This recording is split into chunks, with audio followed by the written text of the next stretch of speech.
日本史学習に最高にもってこいのサイトサムライアーカイブスポッドキャストへようこそ。美しい自然にあふれてる縄文時代から波乱万丈な幕末まで全時代を網羅して日本史の隅から隅まで一緒に語り合いましょう。では早速日本史の世界へ。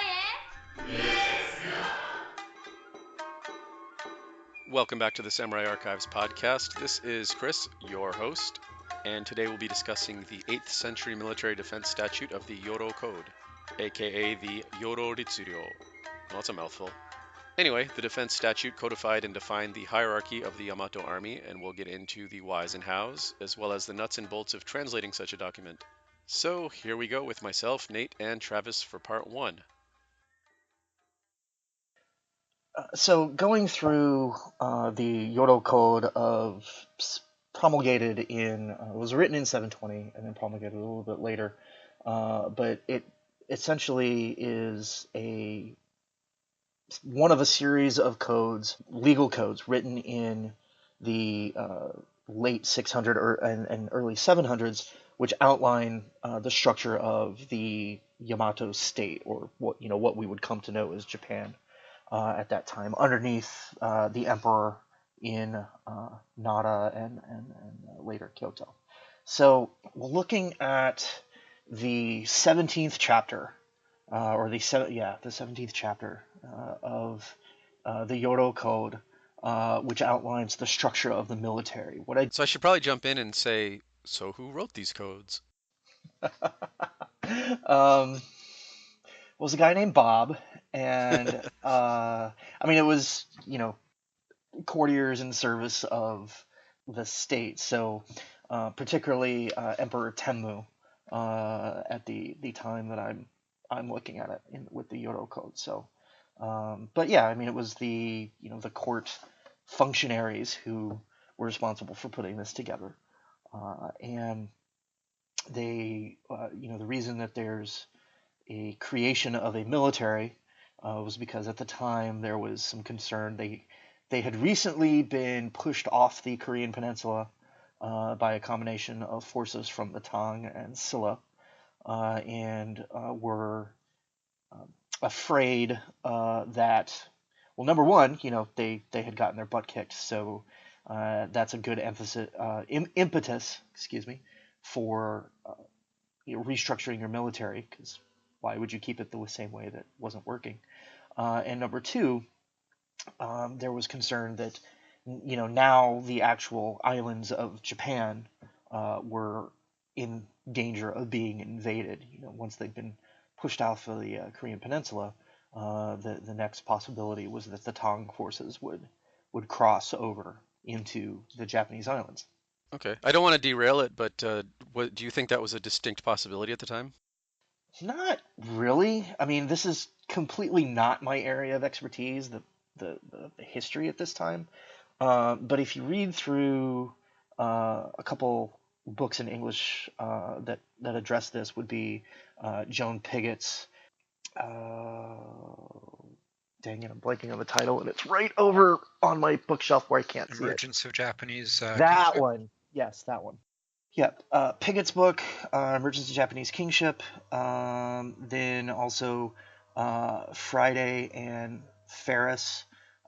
Ferris's Heavenly Warriors and Friday's Hired Swords are all specifically about the army, whereas Pigott's book is mostly about the creation of the Japanese state. But all of them kind of agree that this wasn't really a possibility, but there's no way that they could have known that. It would have been logistically difficult for the Tang and Silla to do that, and there's no indication, as far as I know, that it was even considered. But again, it's not like the Japanese court knows this. They know that they had been defeated relatively, decisively at the Battle of Pakchon in 663. That's pretty decisively. It was a pretty good indication that they needed to conduct some reforms. So what do you do when you are defeated by a superior military, well, you copy the way that they organize their military. So the Yoro Code in general, and most of these, what we call the Ritsuryo codes that were written in this time period, were copied from Tang Chinese models.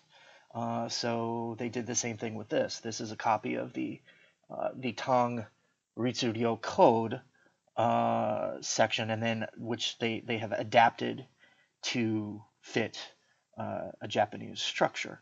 Now, it's my understanding from talking with several scholars that, at least in English, nobody has really done a comparison of the military sections of the Yoro Code with the military sections of the Tang Code and gone through and explained what's different and why. So I've had that suggested to me as a follow-on topic. That may be something that I look to in the future to collaborate with somebody who's a little more smart on the Tang side of things, but we'll see.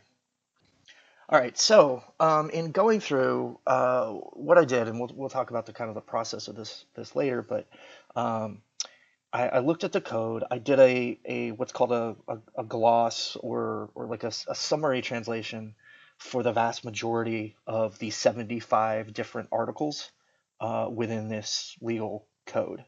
And then for 11 of them, I translated them in detail.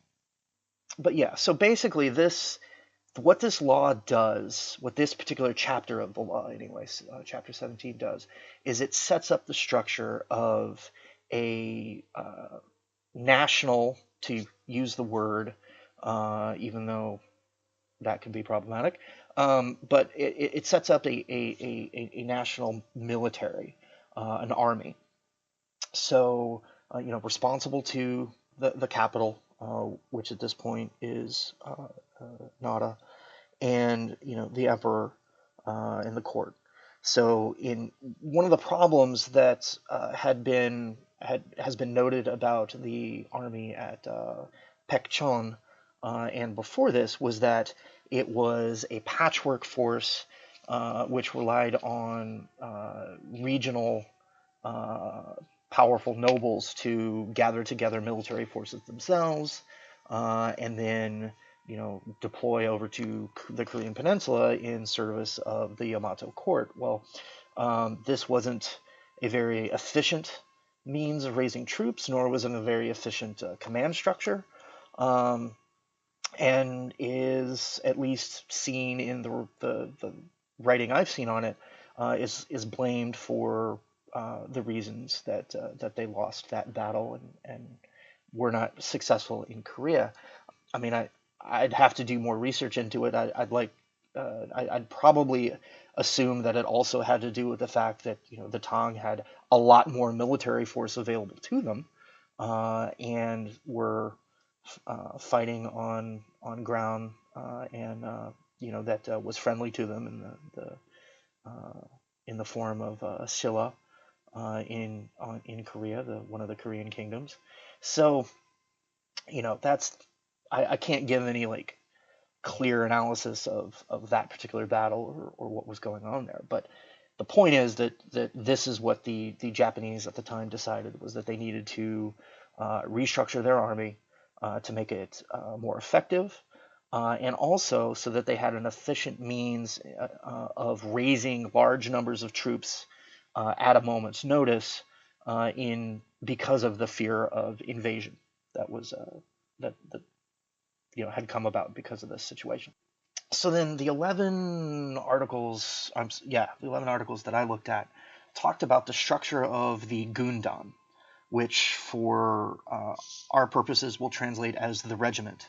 Now I'll talk a little bit about the choices you have to make in interpretation and translation in a little bit, but for now, the Gundan is it's a core provincial military unit, and this is composed of up to or somewhere between 600 and 1,000 men, but for conceptual purposes, it's 1,000 men, and so this is who's active in the provincial military at any given time. Okay, so a gundan is assigned at the provincial level. And so it falls underneath the administrative control of the provincial government. So the provincial governor is responsible for its oversight. It's commanded by an officer called the daiki, which I have chosen to translate as regimental commander. And then there's depending on the size of the gundan, a full strength one at 1,000 has 2 deputy commanders who are called shoki underneath him. Depending on where it falls within that 600 to 1,000 range, like they have cutoffs for, well, if you only have 600, then you only have 1 deputy. If it's a understrength gundan that has less than 500 soldiers, then you don't get to have a deputy assigned until, I guess, you go out and recruit more soldiers. So that's the top structure of it, right? And so these commanders, these daiki and shoki, come from the mid-range aristocratic nobles of the court. So generally 5th or 6th rank, and their progeny, if that makes sense. So that's who's getting these assignments. People who aren't quite up to the level of being in national politics. Maybe they're the sons of people who are in national politics, and at a higher rank, and they get assigned through the Hyobusho, which is one of the military commands. I mean, think like the Pentagon, right? In the capital, they are assigned these positions as daiki and shoki over the top of provincial gundan. Now, what's the big deal about that? Why is that important? It's showing, at least on paper, that instead of some rich guy out in the provinces, or noble out in the provinces, is raising troops on his own, the command of this is decided from the center. It's coming from the capital. So it's a move towards central oversight of military resources, which is a huge change from what was going on before. And as we'll talk about, I'm sure, later, it's a huge change from where we end up going later in the Heian period, that leads to the rise of the samurai class and so on and so forth. So this is it's a brief window in time. This actually this system gets abolished before the end of the century, before the year 800.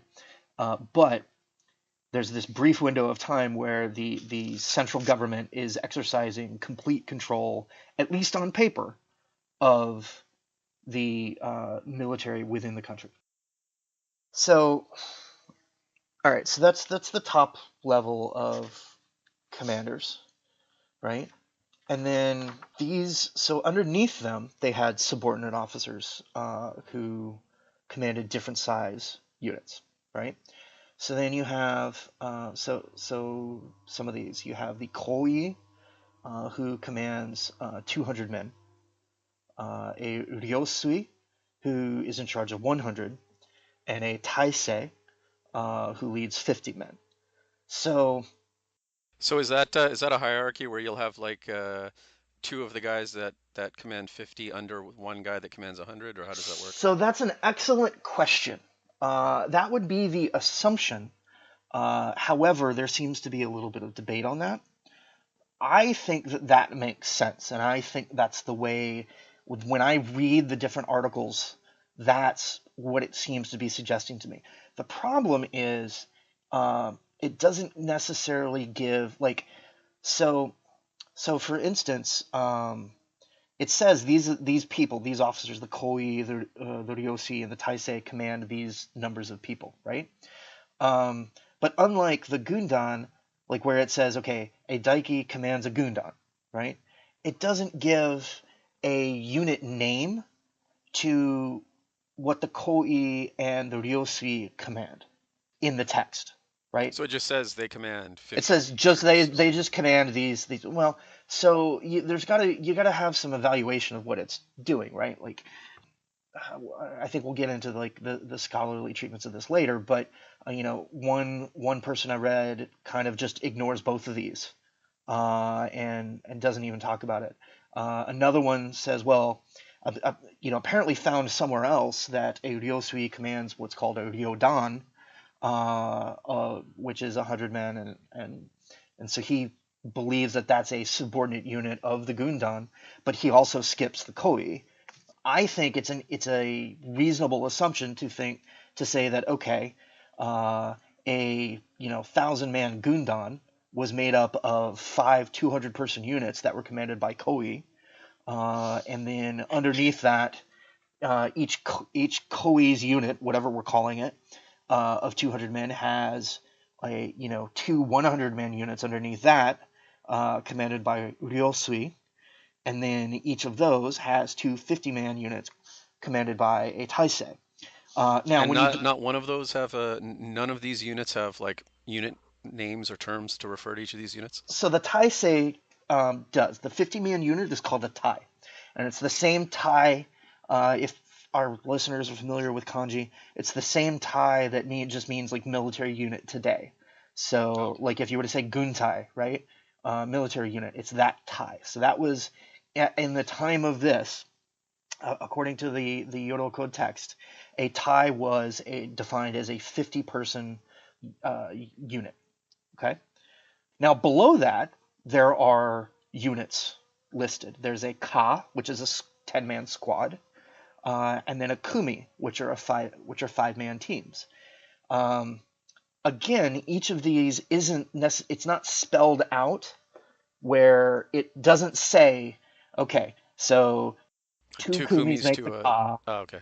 right, and 5 ka make a tai, and 2 tai make a whatever the ryosui commands. It doesn't say that specifically. So you kind of have to make the decision whether you're going to assume that or not. Um, and we can get into like why you wouldn't assume that. But I think it's just looking at the document without going into any other sources, then I think it's a safe assumption that's how it works, because that's how it seems most likely, and most effective to command military forces is that you would do this way. Well, I guess speaking from your experience in the military, is that typical where as it breaks down, that each one falls under something else, or do you have like separate types of units sometimes that may or may not have the same number of men? Well, you definitely can have that. And this is one of the frustrating may not be the right word. One of the challenges, though, in looking at stuff like this is that it's great that I have military background and experience, but there's a danger there in trying to assume that things in the year 720 Were, yeah, uh, at all applicable to, are at yeah. all as similar as to what they are today. The interesting thing about this is that this is if you just look at the text of the Yoro Code, it is very modern appearing. There are certainly some differences which we can get into, but what interested me in this and why I decided to take a look at it is that it does contrast so heavily with both what came before and what came after, in the terms of, for lack of a better term, more feudal recruitment system based off of land ownership and so forth. I mean, this is essentially instituting a military draft with a national guard composed of standing units where drafted soldiers rotate in and out on duty at specific times. And we'll get into all the specifics of that, but it is very similar to what we would consider a modern military organizational system. And the fact that each of these groups, it's specified where in the social strata are they going to come from. They already talked about the daiki and the shoki. They come from certain ranks, right? Same with everybody else, really. Um, Can I yeah, interrupt and ask a question? absolutely. So I'm just this might be taking us a little bit too off track, but I'm curious about the document itself. Okay. So first of all, I mean, how do we know that it's ka and not he, or how do we know that it's kumi and not go? And Aha. secondly, is it? I suppose if they're borrowing from the Tong code, then it's going to be in Kambun, and I'm not Right. sure that Sorobun was probably even invented yet. But well, I mean, what does the text look like? Okay. So that's a good question. And actually, when I put this up, or give this to Chris to put up, I'll put the copy of the text that I used as well. So the reason that we know it's kumi and not go, for instance, or another good example is the taisei, the commander of the 50-person unit. The kanji there is taisho. Would normally be read taisho in modern Japanese. The character sei is taisei. Okay, it's sho. It's the character, tadashi, correct. So the reason that I mean, it's a good question. How do I know that it's read that way? Because when I was looking it up in dictionaries, it said that during the Ritsurio, the one that I use most often is the Kokugo Nihon Daijiten or Daikokugo Jiten, and it says that for the period that's how these were read. So my answer is that there's reference materials that say this is what, in the context of a Ritsuryo code explanation, where it's talking about it being the commander of X amount of people, this is how it's read. So my assumption then is that's based on Japanese scholars over the last 100 or so years doing linguistic archaeology and determining that that's how these things are read. If that makes sense. Yeah. Yeah. Sometimes that's all we have to go on. Yeah. I mean, and of course, at the level that I'm at, translating this for a grad student seminar as opposed to doing actual research that other people haven't done. I mean, that's the reference I have. So Yeah. No, of course. so yeah. But yeah, that's one of the interesting things about doing documents of this period, that are this early, is that things are so different. Even if you look at it and you think it's familiar to you, words are completely read differently, and so you do have to go look at specialized dictionaries and specialized or just expansive dictionaries. Like the Nihon Kokugo Daijiten that's my go-to for everything, because it usually gives the best explanation and will tell you by period what it's talking about, and then give examples. So yeah, but sometimes, I mean, you just kind of have to, like, you look at it and go, oh, okay, well, like when I came across this, I immediately read it as Taisho, and then when I looked at it in the dictionary, it said it was Taisei. I was like, okay, I guess it's Taisei. Yep. Who am I to argue? So Mm. yeah, And um, it's yeah, and it's in Kambun. it is in Kanbun, Yeah. yes, and it Good times. is mostly proper Kanbun. Okay.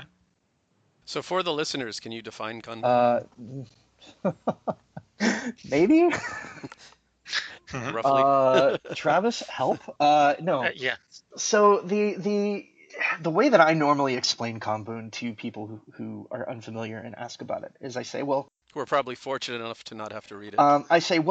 you know how in Europe in the medieval period, even though every country had its own language, most of the time laws and so forth were written in Latin.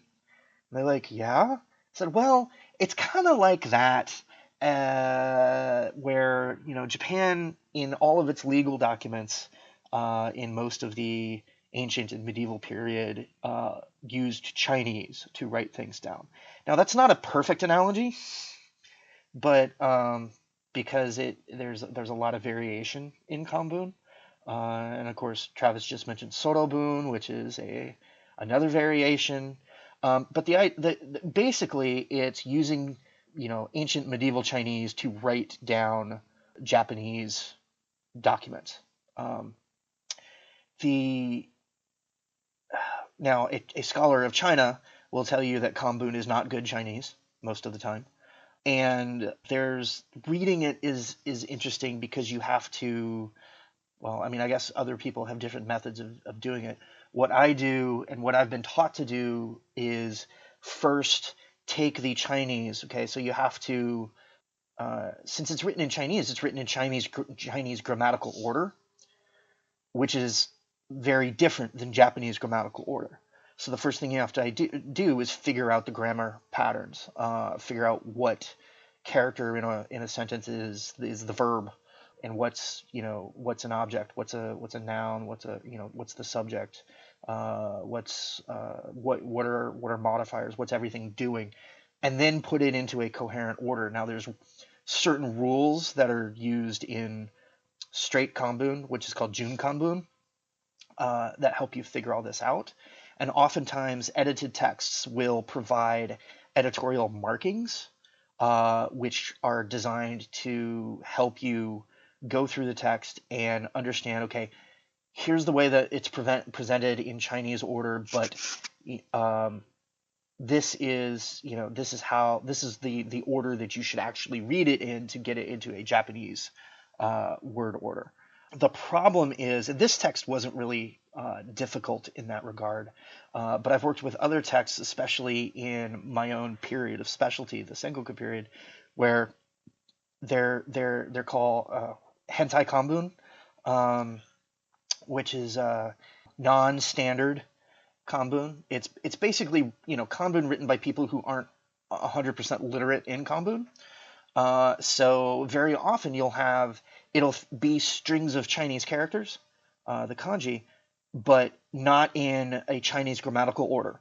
And so you just kind of have to go by feel of whether or not you're supposed to be switching things or not. And I've actually worked with texts on some of the Shimazu documents that I'm working for research, where they will switch in the middle of the document, or from essentially sentence to sentence. Like one sentence will be written in a nice, standard classical Chinese order, and then the next thing will be, just jotted down in a Japanese order by, and the author or authors just kind of switched styles willy-nilly through the document, and that can be kind of frustrating. I do not envy you that. Yeah, well, Conlon has said to me on multiple occasions that the documents for the Sengoku period, the reason that not many people work on it is because they are so hard, and why they're so hard is because there's absolutely no standardization whatsoever. Right. Because all the structures break down of officialdom, like the kurodo and so forth, that are producing documents to court standards, all kind of get thrown out the window. And so you have people who aren't trained to, it'd be like if you just threw somebody in a legal office and said, here, write contracts or legal documents, and they had no training on how to do that according to the right legal, formats and so forth. So it makes it interesting, that's for sure. But yeah, no, that was not a problem in reading the Yoro code. The Yoro code was, for the most part, fairly standard. The things that I had to watch out for were things like the different non-standard readings, because they were earlier readings than what would be used to as modern Japanese speakers. And also, the copy that I was working with was fairly well, edited.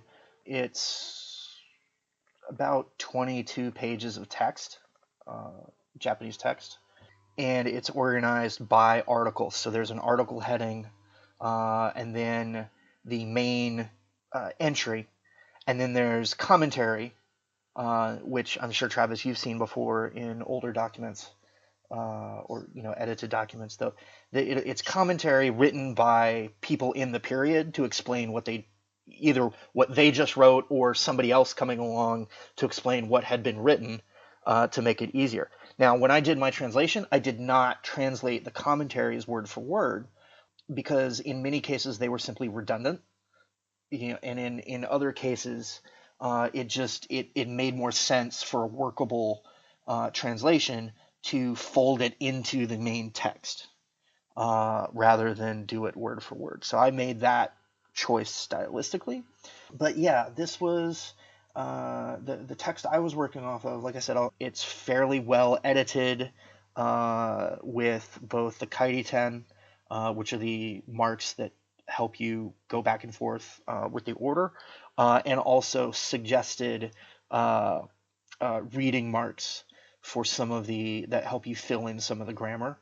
That said, there were portions of it, and this is kind of the way that I've been taught by both Professor Conlon and some of my other Japanese professors. Is there were portions where I ignored the editing and went my own direction with the translation because, editors are humans, and sometimes they, because what you're doing is you're taking Chinese text and transliterating it almost into a Japanese format. Is that there's multiple ways to do that, and you may or may not agree with the way that the editor chose to do it. So there were times where I would change kind of the verb endings or something from what the editor had, just simply because I didn't like the way that they were doing it. But that doesn't change the meaning too much most of the time. Anyway, kind of give you a sense there. Yeah. Travis? Am I okay? Yeah, absolutely. And where, just out of curiosity, where did you? I don't know if this is of any interest to many of our listeners, but just out of curiosity, I mean, where were you reading this from? Is it some kind of I don't know, ancient documents collection? Okay. Nani Shu or something like this. Right. So it's out Shiryo Shu. of Kokushi Taikei. Oh, okay. And it's volume 22, the Ryo no Gige. So it's the list of Ritsuryo codes. Nice. Okay. So Kokushi Taikei. Yeah. Sorry. Yeah. So Zoho, Shintei Zoho Kokushi Taikei was the base text that I used, and that this one particular one was published 1998 to 2000. So Kokushi Taikei is one of quite a number of compilations that the Japanese scholars have put together of historical documents, and it's sort of, I don't know, one of these like very standard resources. Exactly. Yeah. Exactly. Yeah, and I mean, of course, you're familiar as well. There's multiple types of these sets of volumes, and some of them, they all have their own quirks, and some of them are more useful than others. Some of them are better edited than others. Generally speaking, some of the older ones can be less proofread, but at the same time may have things that you can't get in something that's newer, and so on and so forth. So it does make it interesting. But yeah. So that was the baseline product that I used, and what I did was, as much as possible, I didn't look at other stuff prior to my initial cut at a translation. Only after I had translated a sentence did I look at something else to kind of see, am I heading in the right direction? And again, kind of like I said earlier, so much of this is your own style and feel. So even when I looked at other kakikudashi, which is like the gloss of it into classical Japanese, there were times where I disagreed with what that person was doing with it, and so didn't use it. And then I looked at a couple translations into modern Japanese and frequently did not like the way that they were doing it, so did my own. And that's part of, like, I mean, that's what this class that I was doing this for was. It's translation of ancient documents. So we started with mokkan, which are the wood, like, they're big wood sticks that are used as like luggage tags in many cases, or like shipping tags.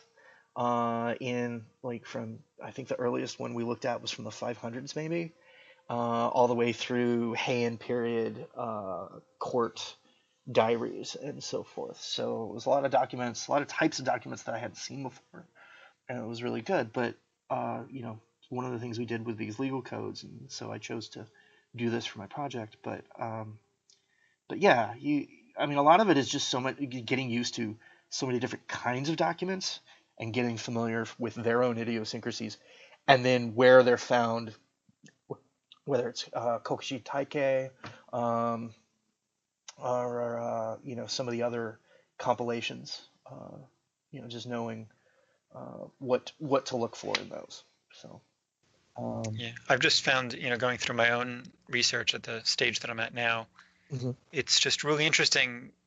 I mean, I don't know, maybe it's only interesting to myself, but it's interesting to me to see where I found documents and Right.